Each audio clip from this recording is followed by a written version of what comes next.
হুম। এখন সিএনএন এ দেখলাম আমি মাত্র যে আমেরিকার প্রেসিডেন্ট রিকোয়েস্ট করেছে যুদ্ধ থামানোর জন্য। ইরান হুম। বলে যে যুদ্ধ ইরান থামবে না। বলছে ব্যাপারটা বোঝার চেষ্টা করেন।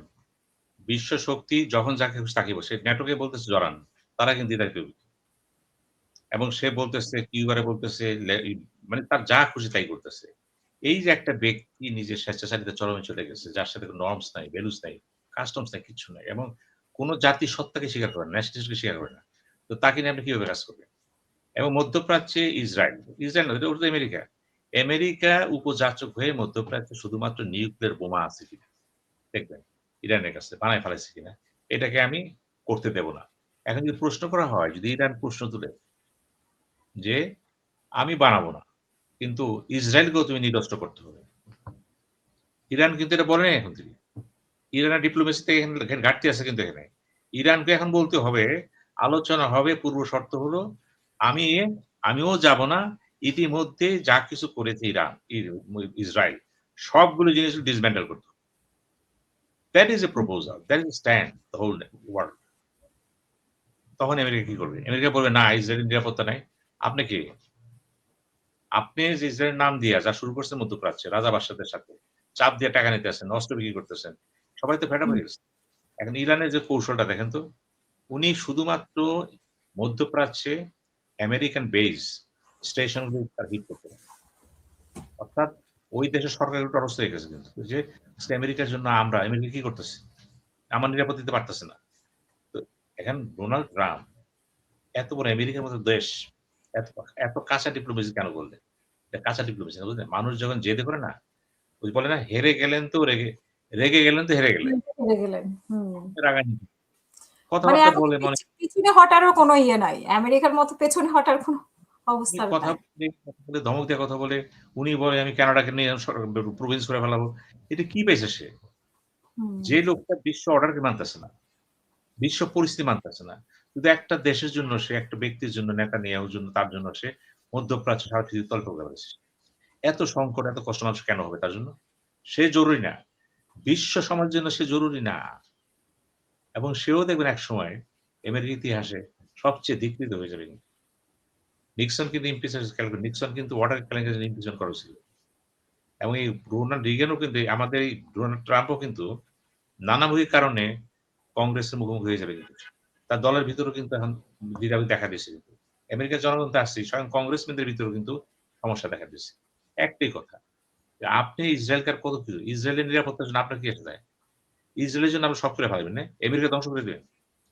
আমেরিকা কখনোই, ইরান কখনোই আমেরিকার থ্রেট না। বায়োলেটারাল স্বার্থ বিভিন্ন হয়নি। ইরান থ্রেট হতে পারে ইসরায়েলের জন্য। ইসরায়েল মনে করতে পারে আমার উপরে কে যাবে? এই যে কে যাবে, এটা সায় দিছে কে? ট্রাম্প। ট্রাম্পের সাথে কে আছে? তার জামাই কুশনা, ইহুদি। হুম, ইহুদি। হুম, তাকে আরো ডুবে যেতে হবে তো কিন্তু। পুরা চক্রটা আজকে ইহুদি এবং তাকে $2 বিলিয়ন দিল সৌদি আরব ডোনেশন। টাকাটা সে কোথায় বিনিয়োগ করছে? অস্ত্র ভান্ডারে। ইহুদি কোম্পানি কিন্তু। হুম, তো হুম, এই যে দেখেন কতগুলো জিনিস, মানুষ তো এখন সব দেখতেছে, বুঝতেছে। যে বিশ্ব সংসারে ট্রাম্প যা শুরু করছে, এক প্রকার সব। মধ্য ইউরোপে কি হয়েছে? ওয়েস্ট ইউরোপে ন্যাটো সদস্যরা চাচ্ছে না এই মুহূর্তে যুদ্ধে জড়াবে। তাদের ফান্ড নাই তো। ইতিমধ্যে ইউক্রেন হুম, তারা টায়ার্ড হয়ে গেছে। জিডিপি কিন্তু কমে যাচ্ছে। ইনফ্লেশন দেখা দিবে। এর মধ্যে আবার আমার সাথে আসো। আপনার স্বার্থ তো আমার স্বার্থ তো কখন? যখন একটা কমন স্বার্থ আসবে। এটা তো কমন স্বার্থ না, এটা আপনার স্বার্থ। হুম, ইরানের হুম, সাথে কেন একটা যুদ্ধ গন্ডগোল করবে? সুইজারল্যান্ড গন্ডগোল করবে, ফ্রান্স গন্ডগোল করবে, জার্মানি করবে কেন? কার স্বার্থে করবে? এই জিনিসগুলো কিন্তু এখন স্পষ্ট হচ্ছে ইউএস কংগ্রেস।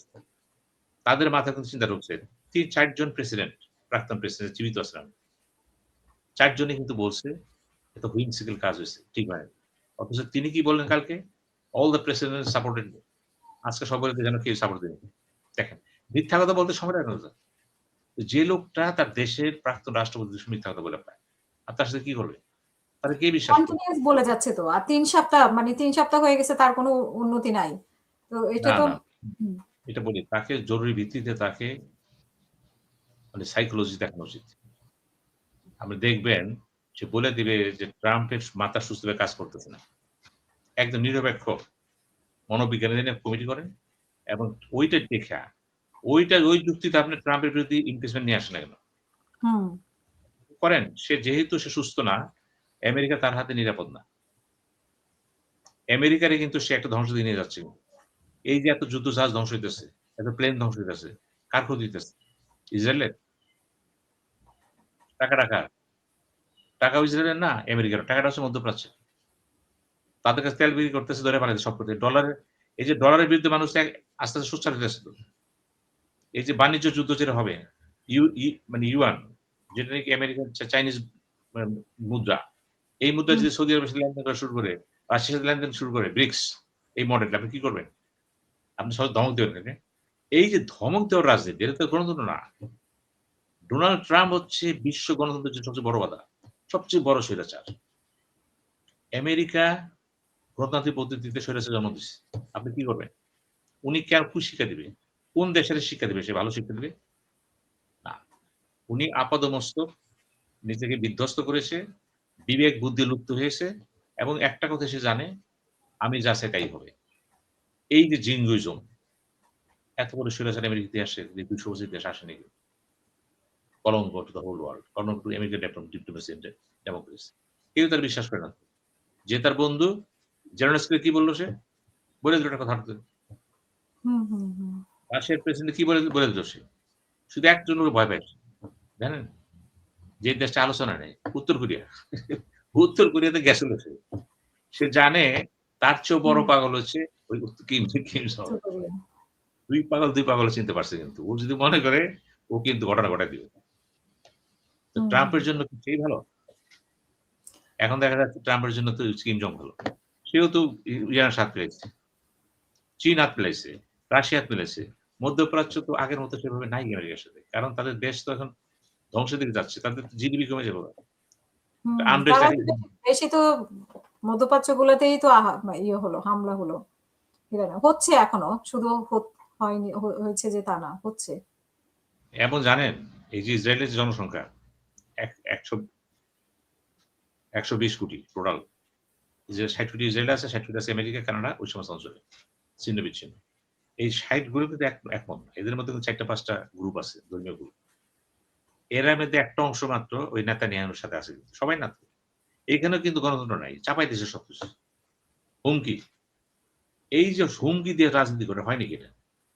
আমি তো এখনো বলি ইরানের কালকে উচিত হবে কি জানেন? আলোচনার পূর্ব শর্ত হচ্ছে মধ্যপ্রাচ্যে কোন আণবিক শক্তি থাকবে না। শেষ।